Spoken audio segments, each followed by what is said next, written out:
treated fairly and properly throughout this crisis. Patrick Reddy.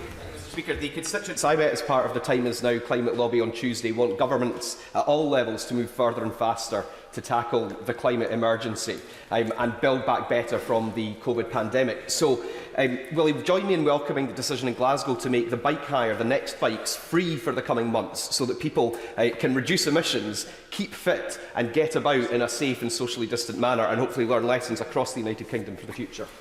Mr. Speaker, the honourable gentleman will be familiar, I'm sure, with the £2 billion announcement that I made at a Downing Street press conference for cycling and walking, of which £250 million, at least in England, was made available immediately. And, of course, through things like Barnett consequentials, this will allow for a massive expansion cycling across the whole of the United Kingdom. Like committee, you, Merriman. Thank you very much, Mr. Speaker. And given the restrictions on public transport at the moment, it's absolutely vital that we look for alternative forms of transport in order to boost our economic activity. So can I welcome the news that e-scooters will be rolled out? The Transport Select Committee had its inquiry yesterday, so the timing is well appreciated by our own committee. Can I ask the Secretary of State this? There was some confusion as to whether driving licences will be required for e-scooters. I believe that may be a technicality. It would be a great shame if it's only available to those who drive a car.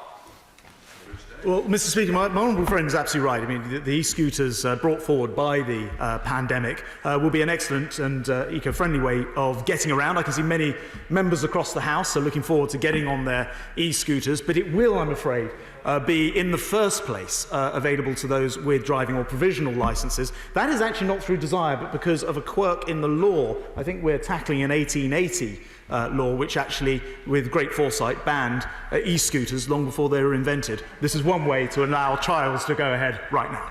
Shadow Secretary of State Jim McMahon with the first of two questions. Thank you, Mr. Speaker. I'd like to pay tribute to our transport workers and also reflect on those who have lost their lives through the COVID virus. Mr. Speaker, our economy is experiencing major shock. There is no doubt that the foundations were weakened after a lost decade of austerity and the failure to invest properly in our regions, which make up the Northern Powerhouse. Had the North seen the same per-person investment as London over the last decade, it would have received £66 billion more. Even before the pandemic hit, estimates by the UK 2070 Commission recommended investment of £15 billion each year for 20 years. So, Mr. Speaker, can the Secretary of State outline how much capital investment has been awarded to the North? Well, Mr. Speaker, as the right honourable gentleman will know, I'm the Northern Powerhouse Minister in the Cabinet as well, and so take this very seriously indeed. Not to disappoint him, there are so many different elements to funding going in to Northern Powerhouse right now that it's difficult to provide an immediate figure for the total, but I'd be very happy to undertake to write to the honourable gentleman with precisely those details, and I can tell him it's billions. Shadow Secretary of State. I'm not sure my pre-prepared response quite expected the Secretary of State not to know the answer to the question about how much money has been allocated, but we can guess it's a drop in the ocean. It will be a drop in the ocean when compared to the historic funding gap of £66 billion. It will be a drop in the ocean when compared to the £15 billion annual allocation recommended by the Commission. Mr. Speaker, we were promised a plan to level up Britain. We were told we're at war with the virus, yet when it came to a Marshall Fund, the nation was failed. They failed on ambition, they failed on scale, and in doing so, they failed the hard-working people of the North. Now let's be generous and accept what's gone has gone. Today, can the Secretary of State commit that in future allocations, the North will receive no less than the capital? Well, Mr. Speaker, this is a lot of rhetoric, but actually, I mean, I will, if the honourable gentleman likes, go into some of the money that's being spent. For example, the Transpennine route, a multi-billion pound upgrade of the route from Manchester to Leeds. Then we've got the just announced this week by the Prime Minister on Tuesday, an extra £10 million initially to sort out the Manchester corridor. There's the High Speed North project, which runs into the multi-billions. I will write to the honourable gentleman, and I hope he'll come back to the dispatch box, surprised, and perhaps withdraw his words when he sees the multi-billion pounds which are being spent in the North right now. We now go to the SNP spokesperson, Gavin Newlands. Thank you very much, Mr Speaker. Swissport 321, Rolls-Royce 700, Menzies Aviation 160, and hundreds more between British Airways, NCP, EasyJet, Ryanair, Jet2, Flybe, BA Flyer 2 and SSP. These are not national statistics, these are the aviation-related job losses in my constituency alone. Might this sector finally hear some good news in the Chancellor's statement next week? And he won't comment on specific aviation companies, so can he tell us in general whether he personally thinks it fair that employees can be fired and rehired on slashed terms and conditions? As I mentioned in the previous answer, I think the honourable gentleman is absolutely right to be concerned to ensure that there's fair play for employees. Everybody understands it's been an incredibly tough time. Everyone knows the furlough scheme and many other measures, £330 billion of measures have been there to support the sector. Plus there's been an individual process that companies, whether they're ground handlers or airlines or airports, have been able to go through with the Treasury to access additional money. I would say to the honourable gentleman, I'd appreciate his help in ensuring that air bridges can get going as quickly as possible and report to the House. I'm very keen to get the devolved administrations, including Scotland government, on board so we can get this thing announced. Thank you, Mr Speaker. Alexander Dennis is a world-leading bus manufacturer, but it's a sector that's also on its knees due to the coronavirus crisis. And I welcome the Prime Minister's re-announcement on bus investment, but it needs to be brought forward in full now. So could I also ask him not to rule out investing in low-emission Euro 6 diesel buses to replace some of the older high-polluting models, helping to reduce the carbon emissions more quickly and saving thousands of highly skilled jobs across the industry to boot? Absolutely. The £3 billion which is going into new buses will help us to produce 4,000 additional buses. We want those to be low and zero carbon, electric buses, of course, but also hydrogen buses. So we will certainly be taking that forward. I'll be saying more about it very shortly. Question number 9, Mr Speaker. Minister.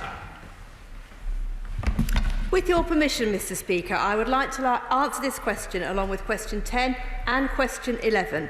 The Government is providing significant funding for the bus industry at this time.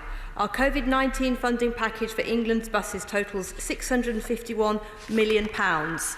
The Government provides £43 million annually to local authorities for supporting socially necessary services, plus £30 million of additional funding in 2021 to support, improve or restore services. Ministers and officials meet regularly with key stakeholders, including local transport authorities and operators, to discuss a wide range of matters. Chris Loader. Thank you, Mr Speaker. The Government's public messaging to discourage the non-essential use of buses and open access trains, for that matter, is deeply damaging those commercial routes that rely on public fares to remain viable. Will the Minister commit to review this message and also commit to safeguarding these commercial routes, such as the rural bus routes in my constituency of West Dorset? Well, the honourable gentleman is right. We obviously keep all measures under review at all times, but our priority is always to keep the public safe. And thanks to the support that the Government has put into the bus industry, the vast majority of bus services in England are currently running. We now come to Sir Christopher Cho. Mr Speaker, my honourable friend failed to respond to the question about coach operators, which rather indicates that as the coach industry feels, the Government regards them with contempt. And will she now tell us when there's going to be a meeting and a response to the request made first by the coach industry over 2 months ago and repeated in a letter signed by 550 coach operators to the Chancellor of the Exchequer? When is the Government going to do something to help our coach industry? Well, I can assure my right honourable friend that the Government takes the concerns of the coach industry incredibly seriously. We recognise the key part they play in the tourism industry, and that's why they've been able to access £330 billion of government support, along with all parts of our economy. And we are working extremely hard to get tourism up and running, and the coach industry will benefit from that. Anthony Michael. Thank you, Mr Speaker. A number of bus routes in my towns, certainly in Brixham and Dartmouth, have been cancelled or reduced over the last few weeks, which is obviously a massive disservice to the residents. The government has announced a supreme package of support for our bus networks for grants, and there is the forthcoming review. Can I ask them to urge and to put forward a long-term strategy planning mechanism in to allow bus companies to be able to plan their future for many months to come? Well, the government absolutely recognises the critical role that bus services play in communities like his, rural communities up and down the country. And that's why we're providing a 5-year, £5 billion funding packages for buses and cycling. And that will include a £20 million demand-responsive transport scheme. And as well, we are bringing forward a national bus strategy to address exactly these concerns around rural services, which play a vital role. Now come to Shadow Minister Matt Rodder. Thank you, Mr. Speaker. I would like to start by paying tribute to our bus workers for keeping a vital public service running in rural areas and indeed across the country during the coronavirus crisis. Bus drivers and other transport workers have made a very significant contribution. Indeed, a number of drivers have died in the epidemic. Mr. Speaker, we owe all these key workers a huge debt of gratitude for their service at this difficult time. As a sign of the government's support for our bus services, will the Minister now commit to properly funding buses, both during the next few months and in the longer term? And will she offer financial support to the families of the staff who died to bring this in line with financial support for NHS and care workers? Thank you, Mr. Speaker. Well, I join the honourable gentleman with the comments that he's made, and we also, from this side of the House, pay our tribute to those key workers, those bus workers, who played a vital part in keeping goods and services and passengers moving around the country, and we want to thank them from the bottom of our hearts for their service. So we work closely with the Department of Health to ensure that they are kept safe throughout the pandemic and as the bus services start to recover. We're working closely on a bus recovery and restart package, as well as the £5 billion that we've pledged to put in to keep bus services on a sustainable footing for the long term. Sir Edward Lee. Number 13, sir. Minister. Thank you, Mr. Speaker. Can I recognise and pay tribute to my honourable friend's campaign? He has raised this issue with me already on a number of occasions. LNER and Network Rail continue to assess how the service could operate. Minister Edward Lee. I apologise to the Minister for banging on about this, and so does my honourable friend, the member for Cleethorpes, and our honourable friend for Grimsby. But this is a catchment area of 100,000 people with no direct train to London. LNER, which we own, is prepared to give us our direct train for just £1 million compared to the 80 billion plus we're spending on HS2. So please, we beg the Minister to do this for Lincolnshire, and we promise that if he gives us our train, we'll make him an honorary yellow belly. Well, that would indeed be a very great honour, Mr. Speaker. Before a final decision can be taken, we need to review a business case from LNER. Some of the surveys, sadly, have been delayed due to coronavirus, but they will be taking place later this summer. I am happy to commit, Mr. Speaker, to write to my honourable friend setting out the schedule for that work and keep him and his colleagues updated. Anderson. Mr. Number 14. Mr. Speaker, with your permission, I'd like to answer this with 15, 16 and 17. The government's provided £250 million of funding to local authorities this financial year to increase levels of active transport. Sarah Anderson. Will the Minister join me in congratulating teachers, parents and volunteers who are opening school streets like Albemarle Primary School in Putney, which are making streets cleaner, safer and greener and more cycle-friendly? And on cycling, when will the government be publishing its updated cycle infrastructure guidance for local authorities and the much-promised cycling and walking plan or investment strategy? And will this be before recess? Well, absolutely congratulate the initiative on the roads, and absolutely fantastic. The honourable member will know that I've announced £2 billion, that 50 million of that's been made, nearly 50 million has been made available to local authorities straight away, and I can also inform the House there'll be a further tranche of that money made available over the summer as well, along with the plans that she refers to. Thank you, Mr. Speaker. I'd like to thank my right honourable friend for his commitment to cycling and his investment into it. In my constituency of Barrow, we've got the opportunity now to create a safe cycle route from Walney Island all the way up the A590 through to Ulverston and across some abandoned railway bridges. But making that work means getting Network Rail, Highways England, our county council to pull together. What advice and support can he give me to make that happen? Mr. Speaker, it sounds like a terrific scheme, and my advice to my honourable friend would be to have the local authority work with all of those other bodies, including Network Rail, Highways England and the County Council, and I will join with him in pushing from my end to ensure that can happen. James Daly. Thank you very much, Mr. Speaker. Bury Council have outlined plans for 70 new or upgraded crossings and 5 miles of protected cycle routes on busy roads, which, if completed, would allow 88% of the population to use the Greater Manchester B network. Implementation of these plans, however, has stalled despite funding being in place. Would the Secretary of State meet with me to ensure Bury North residents have the benefit of these improvements at the earliest opportunity? Well, I thank my honourable friend, and he's absolutely right. The Manchester B network, extremely important. I can inform him that the Greater Manchester Combined Authorities already had £3.174 million to assist in projects like this, and of course, either myself or the Cycling Minister would be absolutely delighted to meet with him. Russell Moyle. Thank you, Mr. Speaker.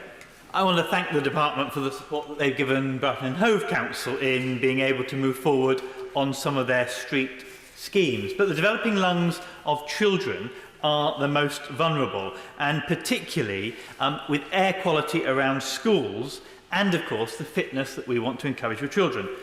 London has already, as we've heard, started taking action for school street schemes. So will the Secretary of State bring into effect Part 6 of the Traffic Management Act 2004 to enable local authorities outside of London to start to enable school street schemes and keep our children safe and reduce the 40,000 deaths that we get because of poor air quality every year? Yeah.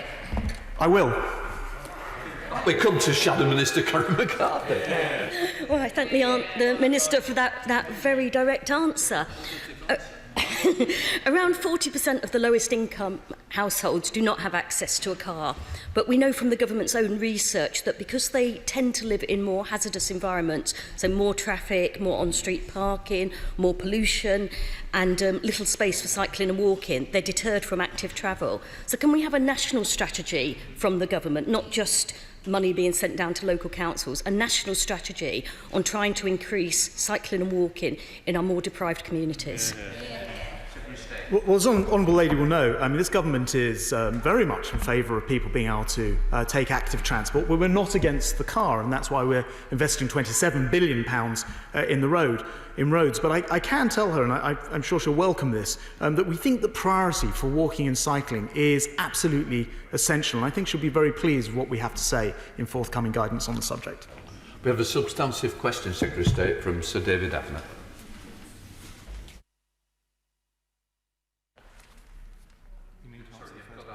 Part, and then I'll go to the...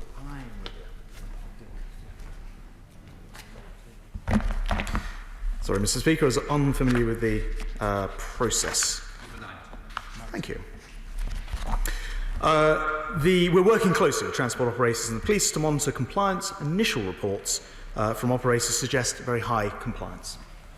Now go to Sir David. Sir David. Thank you, Mr. Speaker. Wearing a face covering is an easy way to help protect us all from coronavirus, especially in more confined spaces like on public transport. Will my right honourable friend join me in urging my constituents in Bexley Heath and Crayford to make this small change, which can help us to control the virus and save lives? Thank you, Mr. Speaker. My honourable friend's absolutely right about the importance of this, and we've seen very high levels of compliance on face coverings. It looks like, according to the Office of National Statistics, on the week of the 26th of June, that 86% compliance was in existence. We did say in the early days that we would ensure compliance was gently enforced, but I do want to inform the House that TfL, Network Rail, British Transport Police will be tightening up on that implementation, and I've just signed under Regulation 8 of the Health Protection Wearing Face Coverings and Public Transport Regs 2020 powers for TfL to increase enforcement. Secretary of State with a substantive question from Henry Smith.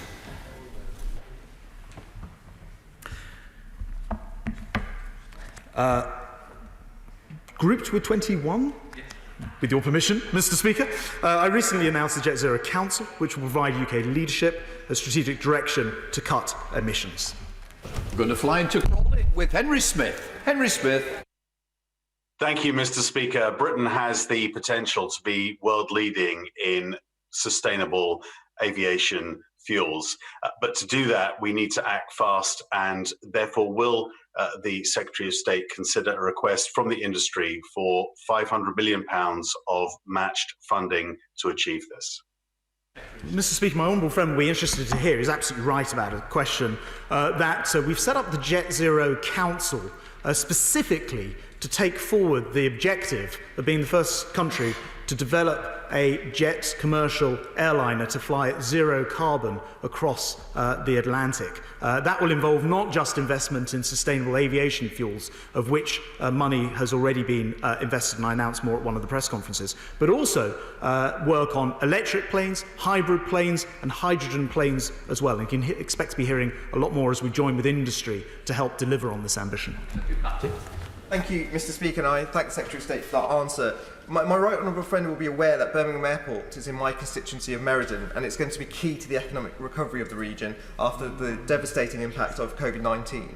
Can my right honourable friend confirm that decarbonising the aviation sector is an economic opportunity as well as a green one? And will he join me in commending Birmingham Airport for their commitment to have net zero carbon emissions by 2033? Well, my honourable friend's absolutely right, and I absolutely join him in Birmingham's commitment to that. I know that they'll be joining other airports, including places like, I think, Bristol, who've already achieved zero carbon. I think Farnborough as well, and some of the larger airports are going to do that. But the thing I've been most impressed with, Mr. Speaker, is the way that the industry has embraced the Jet Zero Council, the idea of getting to zero carbon, signing their own pledges to get there as well. And so we're absolutely determined to meet this commitment, and we're going to be hearing a lot more about this in the coming weeks and months. Susan Webb. Question 22.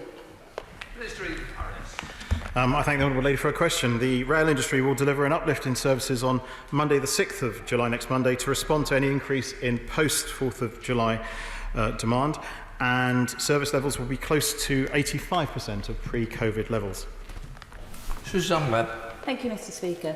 The Prime Minister is a big fan of buses, as I am a big fan of trains, although I don't make model trains yet. And so I am proud to support a government that is investing £48 billion into railways, giving them the biggest upgrade since the Victorian times. Can my right honourable friend assure me that this funding will be used to ensure communities across all parts of the country, such as mine in Stourbridge, have access to reliable, punctual railways? I thank the Honourable Lady for her question. I'd already noted the Honourable Lady had a passion for rail. She has sponsored a bid to reinstate a railways fund for the Stourbridge Dasher for her constituents, and I look forward to examining that bid very, very shortly.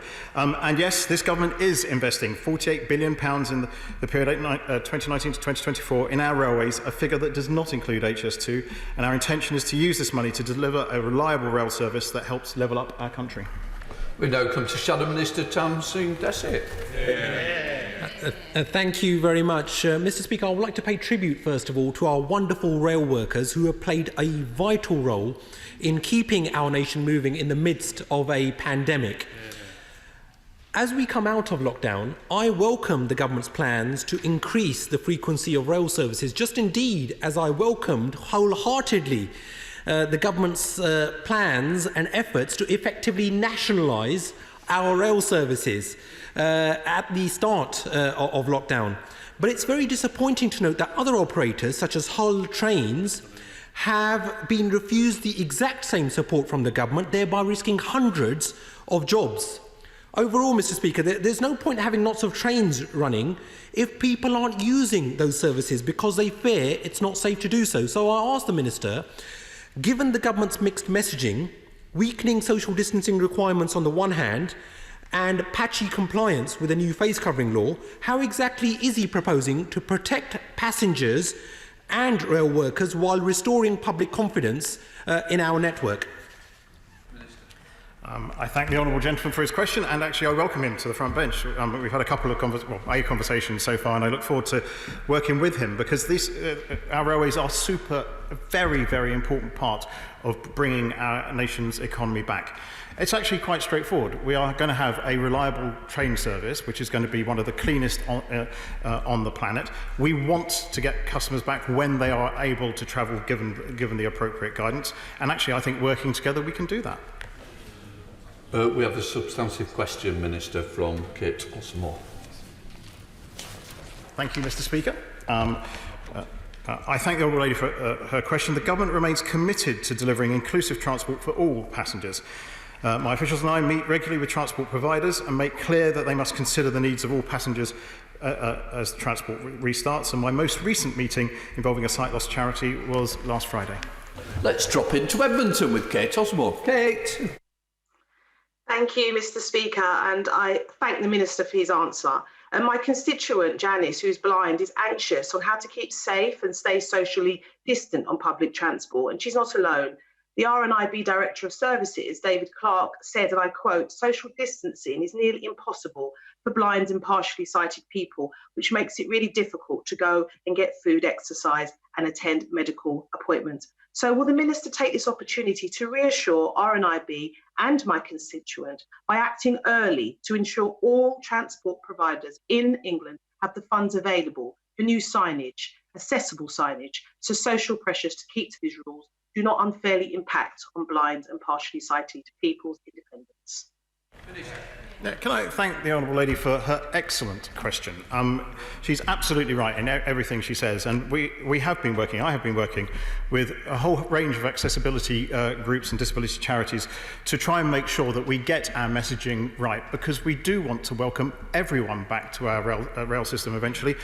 And we want it to be the most accessible in the world. We've got a very, very long way to go, but we are working with those groups to deliver that service as best we can. So I thank her for her question. Smith. Number 25, please, Mr. Speaker.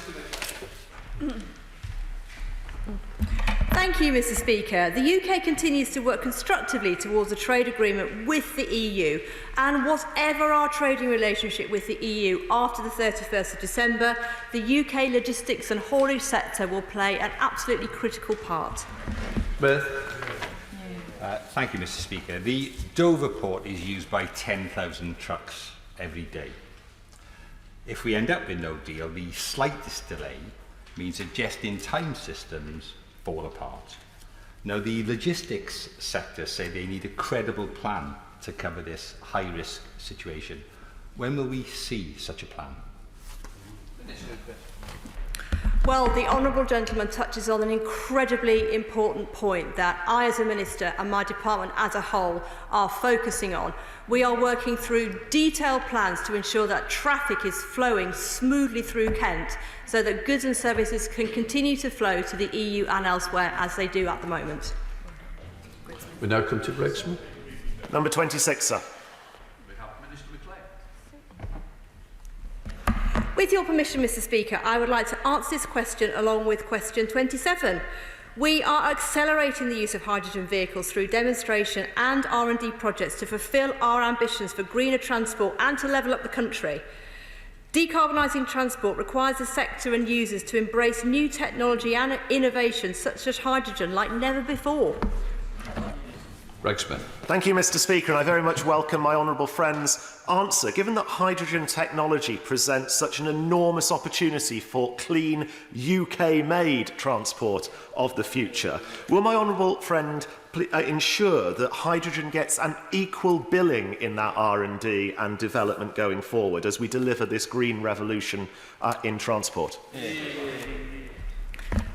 I thank the honourable gentleman. I entirely agree with his comments. We are totally well placed to be a leader in clean hydrogen and fuel cell technology, and that's down to our high quality engineering and manufacturing capability.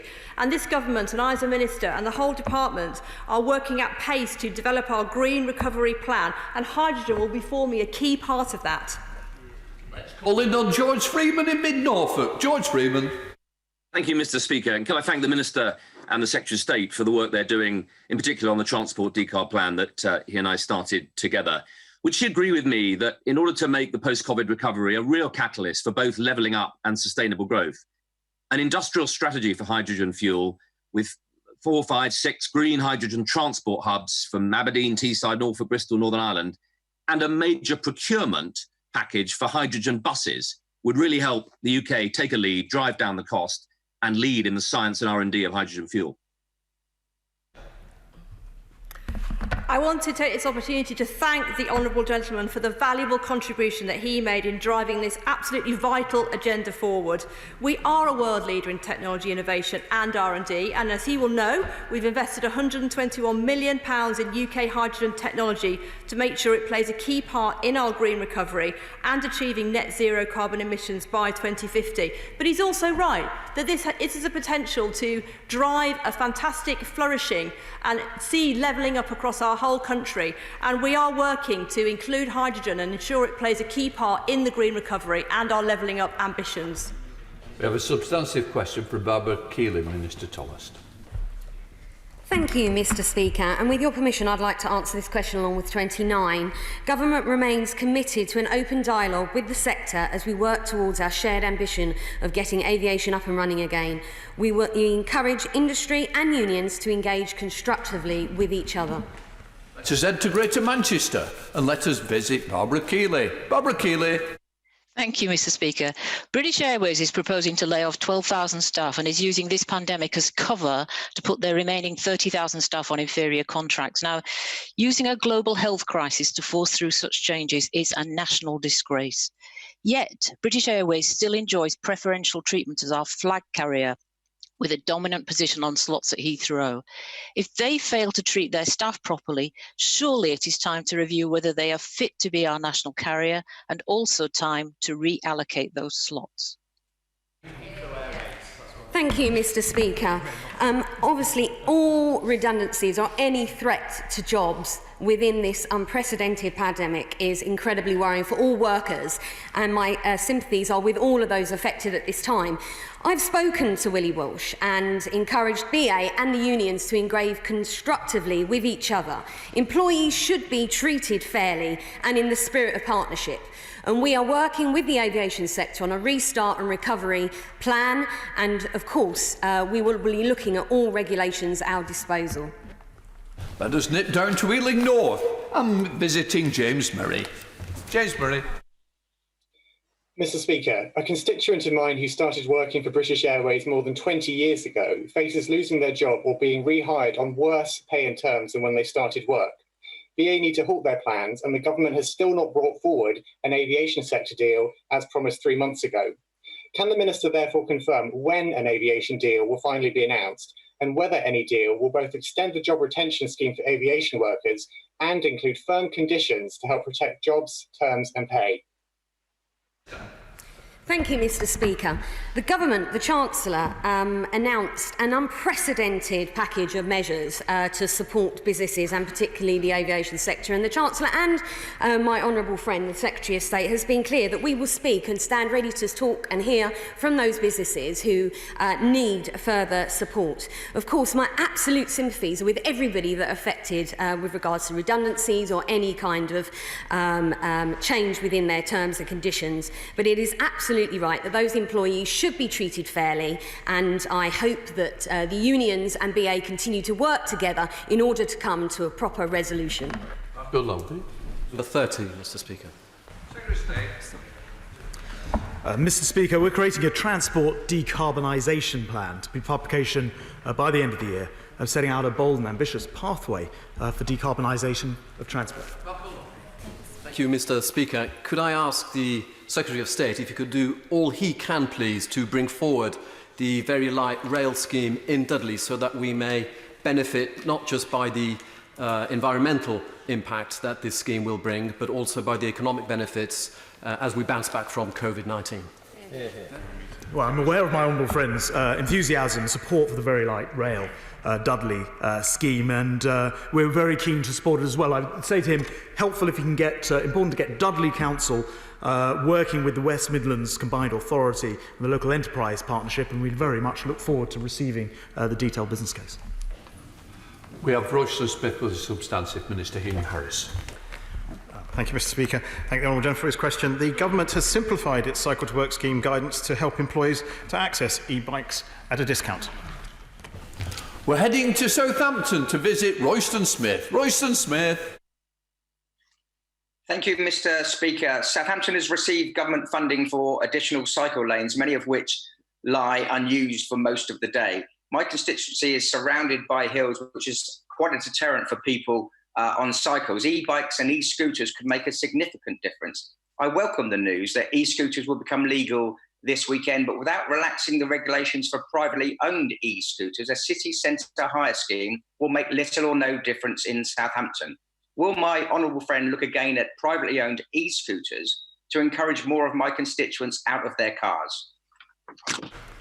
I thank the honourable gentleman for his question, and he's right when he says that actually we do need to capitalise on the unprecedented growth in active travel that we've seen recently, both especially on bicycles and e-bicycles.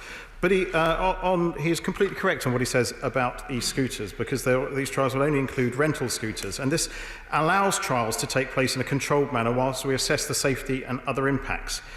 There are a wide range of e-scooters available, building to different standards, and I'd like to think that actually this trial will demonstrate how useful they are in this mix for active travel.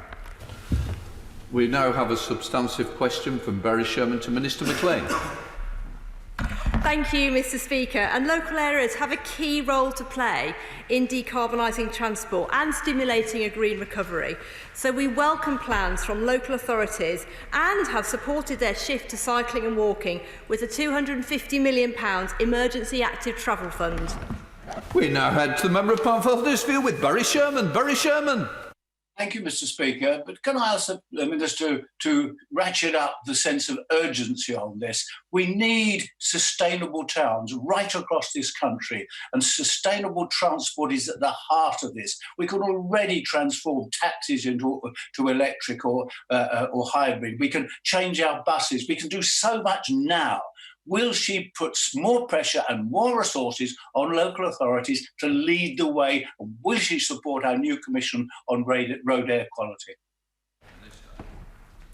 Well, I can assure the honourable gentleman that I completely share his desire to do things faster than they've been done to date. And I would just point to our bringing forward of the e-scooter trials, which will see e-scooters being rolled out in Tees Valley and across the country to immediately harness the benefits of the green air that we're seeing as a result of the pandemic lockdown situation. And we have a whole host of other measures that are coming on stream, all backed up by £2 billion of government support for active travel, including cycling and walking. But we will continue to work through our transport decarbonisation plan. Minister Thomas, we've got a substantive from Carl Turner. Thank you, Mr. Speaker. My officials and I engage extensively with the maritime sector on the support they need, including unprecedented financial assistance. Let us head up to Hull with Carl Turner. Carl Turner. Thank you, Mr. Speaker. P&O Ferries, owned by the government of Dubai, has pocketed millions from the British taxpayer during the COVID crisis. They're now intending to make British seafarers redundant and replace them with low-paid, badly treated Filipino crews because they say the routes are not viable with using British seafarers. I think the Secretary of State told the Select Committee that there's nothing he can do because his hands are tied by international agreement. It's not good enough, Mr. Speaker. Will the Minister commit to levelling up the employment conditions to stop the likes of P&O from destroying seafarer jobs and potentially unleash our brilliant potential of this brilliant maritime city of Hull? Thank you, Mr. Speaker, and I thank the honourable member, and I do note his particular interest in this area. And we have had many discussions on this issue, and he knows that I am committed to doing what I can as a Minister within Maritime in order to increase the ability of UK seafarers to work on our routes. We have supported the ferry sector with a freight support package in order to protect what we needed within the UK. But he is absolutely right. We want to make sure that we're able to do and create an environment in which we can increase the number of seafarers that are operating around our coastal shores. Substantive question to Minister Heaton-Harris from Mohamed Yasser. Thank you. I thank the Honourable Gentleman for his question. The Government provided guidance to transport operators and the public so they can travel safely. We've made it mandatory for passengers to wear face coverings on public transport in England, and pleasingly, compliance is growing every day. Right. Mohammed Yazin in Bedfordshire. Thank you very much, Mr. Speaker. The COVID-19 has had a profound impact on railway, but my constituents in Bedford and Kempston have been particularly hard hit. The Bedford to Corby electrification is now delayed. The long-awaited return of EMR service is delayed until May next year. The current Thameslink service is slow, and the Bedford to Bletchley trains have been stopped altogether. Does the Minister agree that this is a far cry from the transport revolution his government promised? I think the Honourable Gentleman, I thank you for his question, but is mixing up the reaction to the obvious pressures we have had because of the pandemic and our plans for the future. All the plans he outlined, I mean, some are delayed, yes, but because of people were not able to work safely within this pandemic.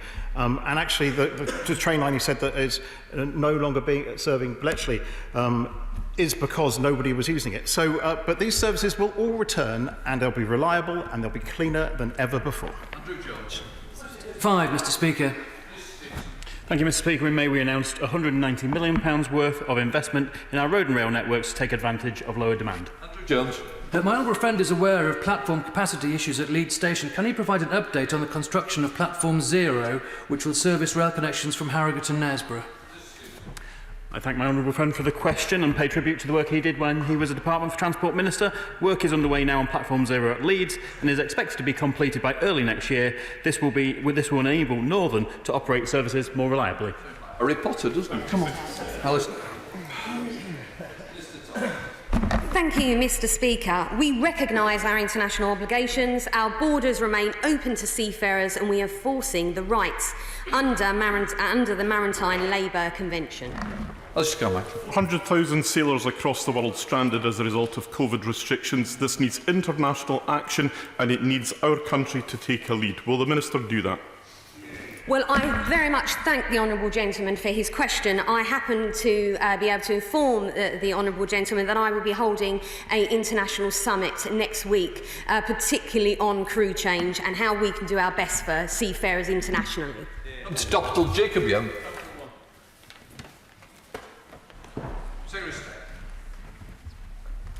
Mr. Speaker, with your permission, I'd like to say a word about the way we'd like to pay tribute to the transport workers who, honourable members have mentioned, lost their lives during this crisis, many of them providing food on our tables, helping the key workers in the NHS and care workers get to work to support us all. We'd therefore like to set up a commemorative memorial for transport workers, and I can think of no better location than Victoria Station, where Belly Majinga sadly was an employee who lost her life. Yeah. Thank you, Mr. Speaker. UK steel producers, including British Steel in Lackenby, are able to supply over 90% of HS2's Phase 1 steel requirements. Does the Secretary of State agree with me that we should do all we can to support UK manufacturing in the construction of HS2? If we're going to build, let's make it British. Well, my honourable friend's absolutely nailed it. He's spot on. Of course, that's what we must do. I can report to him that 98% of the purchasing for HS2 so far have been from British suppliers. There is, of course, a supply chain involved in this, but I absolutely support his ambition, and I know he'll do what Network Rail do and buy nearly all their steel British. Minister Mackey. British Airways, EasyJet, Airbus and Jet2. Mr. Speaker, every day we get more news of staggering job losses across the aviation industry. Our world-class airports and their supply chains are at critical. The US, Spain, Germany and France have all agreed to specific deals, aviation deals, so their countries bounce back more strongly. If not now, when will the government implement a comprehensive package for our aviation sector, matching Labour's commitment? Well, Mr. Speaker, the Honourable Gentleman is absolutely right about the critical importance of our aviation sector, the third biggest in the world. It's extremely worrying times, of course. It will help as the air bridges start to unlock, and we'll hear more about those very soon. It is not the case that there's not been a massive package. The Honourable Gentleman forgets £330 billion to support the economy, which has included a number of measures which the aviation sector have been able to take specific assistance of. And it's okay to discount it, but this is money that they've been using all the way along. Plus, in addition, there's a process that the aviation sector has been able to access that other sectors haven't necessarily been able to do, which puts them directly in talks between DfT and the Treasury, and they've been accessing money and cash through that process as well. Thank you, Mr. Speaker. The government's devolved a great deal of responsibility to the Mayor of Greater Manchester, who has to deliver on the Greater Manchester Spatial Framework and a transport infrastructure required to meet the demands of increased house building. The whole project has suffered delay after delay, so vital infrastructure such as the West Horton bypass is not being delivered. What can my right honourable friend do to remove the roadblock in the Mayor's office? Thank the Honourable Gentleman for his question. We have devolved significant power and funding to Metro mayors and to ensure that, and the Metro Mayor of Manchester, to ensure that he can deliver the transport schemes needed to unlock housing and growth for Greater Manchester's economy to thrive. As the heart of the Northern Powerhouse, the bypass is one scheme for the Mayor to consider, prioritise and hopefully deliver, and we will happily work with him to ensure that conversation continues at pace. Stephanie Peacock. Thank you, Mr. Speaker. Funding for buses in South Yorkshire has been cut by 40% in the last decade. Can I ask the Minister if he will commit to the additional funding needed to implement the recommendations of the South Yorkshire Bus Review? I thank the Honourable Lady for her question. Actually, £504,000 has been provided to Sheffield City Combined Authority to date through the COVID-19 Bus Service Support Grant. In addition, obviously, we're spending a huge amount of money, up to £3 billion on a bus strategy going forward, and I'd like to think that we can work together to deliver the service that her constituents require. We now visit Amersham with Dame Cheryl Gillen. Dame Cheryl. Thank you, Mr. Speaker. As the Secretary of State will know, many of my constituents in Chesham and Amersham depend on Heathrow for their work. Does the government plan to introduce a COVID-19 testing programme at airports? And is he working with our trading partners to establish that common international standard for health screening to accelerate the recovery of the aviation sector and rebuild consumer confidence in our airports and our aviation industry?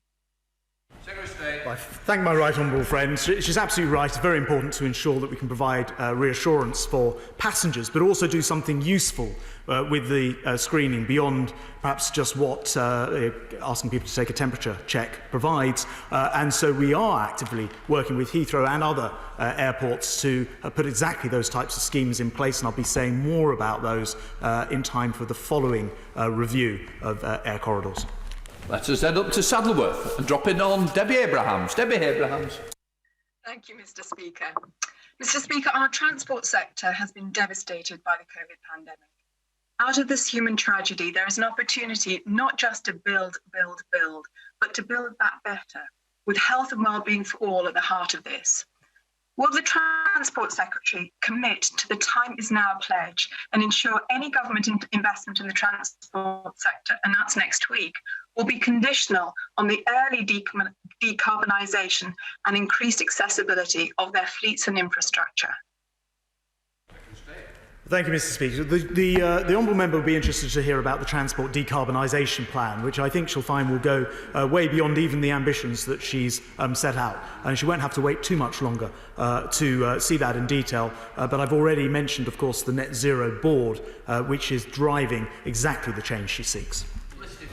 Thank you, Mr. Speaker. I welcome my right honourable friend's comments just in response to the question ahead of me that you are considering introducing testing at airports. Would you consider backing the proposed scheme that Swissport and Collinson are proposing as a pilot? I thank my right honourable friend and should be interested to hear I am indeed in touch with Swissport and following those trials and proposals very carefully indeed. And as I indicated in a question or two back, we do believe that it's important to be able to provide international standards and that may well include specific types of testing. So the answer is yes. Thank you, Mr. Speaker. The Secretary of State is determined to remove free travel from children and young people in London, a move which is opposed by the Mayor, London councils, many in the education sector, and at least 160,000 Londoners put their name to a public petition. So can the Secretary of State confirm that there will be a public consultation before these controversial changes are made, especially with regard to travel arrangements for 16 to 18-year-olds who will need to be able to get to their colleges when courses resume later on this year?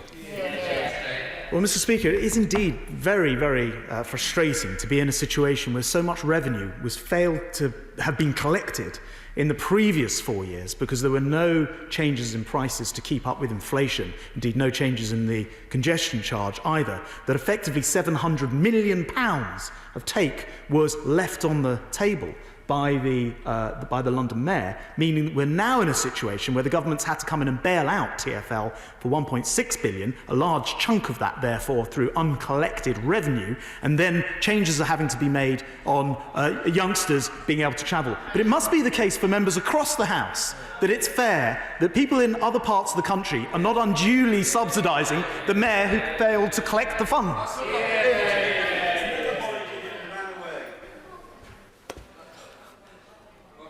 Thank you, Mr. Speaker. As I'm sure the Secretary of State will be aware, a number of local authorities, such as Dudley Council, can derive a significant income from their shareholding in local airports. Will he and his colleagues in government do all he can to mitigate the negative impact from a substantive loss in this income during this pandemic period, as these will pay for services? Thank you. Thank the Honourable Gentleman for his question. The Government does recognise the impact that the Honourable Gentleman has outlined on many local authorities. We have obviously announced a vast package of support for local authorities, and we are consulting across Government on the issues that he has raised today. We're heading up to Yorkshire to visit Richard Bergen. Richard Bergen! Thank you, Mr. Speaker. A worried constituent of mine who has worked for BA for 30 years has helped the government with vital repatriation flights, putting himself at risk and meaning heartbreaking self-isolation from loved ones between flights. BA has paid my constituent and his colleagues back with a jobs betrayal that the Transport Select Committee has called a calculated attempt to take advantage of the pandemic. Unite and the BA betrayal campaign are calling on the Prime Minister to act if BA continues with these plans by amending BA's access to lucrative UK landing slots. Please, will the government agree to this?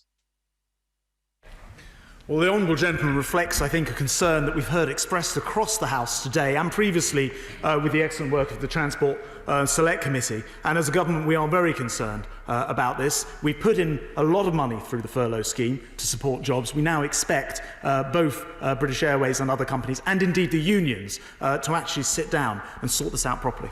Clark. Thank you, Mr. Speaker. My right honourable friend may be the Northern Powerhouse Minister, but he knows when it comes to levelling up, towns like Hastings need to be part of it too. Now, the A21 is the principal link between London and Hastings, but between Pembury and Lamberhurst is like a country lane. To upgrade it needs the plans to be made. Will he bring forward those plans so Hastings is not left behind? Well, I'm aware that my right honourable friend and other colleagues met with the Roads Minister very recently on the important subject of the A21. I absolutely share his passion. I know that it's currently, I think, earmarked for RIS 3, but we are setting up in number 10 the speed unit, in DFT the acceleration unit, to try and ensure that we can deliver this important infrastructure faster. And so we will absolutely undertake to work with him to try to bring forward what I know is not an enormous scheme, but will make a huge difference. Let's have a visit to Scotland to visit Dr. Philippa Whitford. Dr. Whitford. Thank you very much, Mr. Speaker. NAT's Air Traffic Control Centre in my constituency has invested millions in modernising flight path management to cut fuel usage and reduce carbon emissions.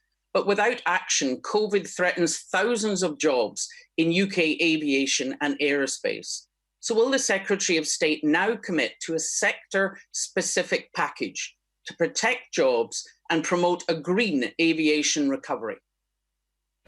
As I mentioned, Mr. Speaker, in answer a few moments ago, we've already put billions of pounds into supporting this particular sector. But there is something that the Honourable Member may be pleased to hear that she can do, which is to ask the Scottish Government to join with us in ensuring we can have these air bridges in place nationwide as quickly as possible. We're now going on a flight path to Harrow East. Captain Bob. Thank you, Mr. Speaker. What else would you put on for transport questions? My right honourable friend has already outlined the concerns about the finances of Transport for London. But can he update the House on what discussions he's had with Transport for London and the Mayor of London on the long-term issues of TfL's finances? And can he nail the lie that it's the government's requirement to extend the congestion charge to 7 days a week from 7 a.m. till 10 p.m. at night, which will strangle London's recovery from this pandemic? Well, my honourable friend's absolutely right. As I explained a few moments ago, if you have a situation where you fail to collect £700 million of fares in various forms, and then come to government with a request for £1.6 billion, it stands to reason that something has to give. And, he's absolutely right to mention that it's the Mayor's decision to extend both the remit and the time of the congestion charge, although I have to say, he left himself with precious few options, having failed to collect that money all those years. Yeah. Joe Morrissey, final question. Thank you, Mr. Speaker. Can my right honourable friend assure me that transport infrastructure will be at the heart of this government's levelling up agenda, and that the £100 million announced for roads under the Prime Minister's New Deal for Britain is only the start of this? And may I ask the Minister to spare a thought for the roads and potholes of Beaconsfield? Well, I thank the Honourable Lady for her question. Obviously, we have, as a government, a massive agenda on levelling up this country and also providing a transport infrastructure that is fit for years to come. We are doing that, we're investing in it, and we look forward to supporting the Honourable Lady in filling potholes in her constituency too. In order to allow the safe exit of honourable members participating in this item of business and the safe arrival of those participating in the next, I am now suspending the House for 3 minutes. Order.